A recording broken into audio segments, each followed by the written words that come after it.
$39,000 dan $41,000 arzon tushishini men sizlarga hozir isbotlab beraman. Qanaqa qilib? Mana shu Voya avtomobili ofitsialniy Yakkasaroydagi avtosalonda Prado Centerda turibdi. Narxi $41,000. Lekin skladlardan to'g'ridan-to'g'ri sotilayotgan mashinalar narxini qiziqdim. 38,000, 39,000 atrofida chiqyapti. Lekin mana shu mashinani siz olsangiz, undan arzonga tushadi sizga. Birinchi o'chirtda 3 yillik garantiyasi va avtomobilda zavodskoy rusifikatsiyasi bor. Ana o'shani o'zi $800 ga qildirasiz. Zakaz qilib yokida tamojnadan olgan mashinangizga hech qanaqa garantiya berilmaydi. Berilsa ham og'zaki garantiya beriladi.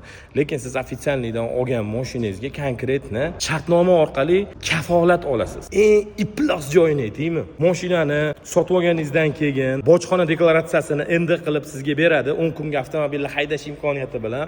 U mashinani siz poligonga, Piskentga olib borib sertifikat olishingiz kerak bo'ladi. Sertifikat olishga borish uchun o'chirt olishingiz kerak. O'chirt olish imkonsiz holatga kelib bo'lingan. Tushunasizmi?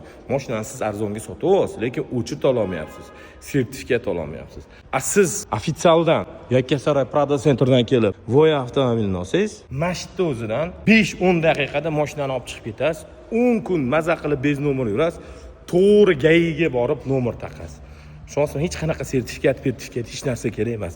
Shot spravkada olasiz.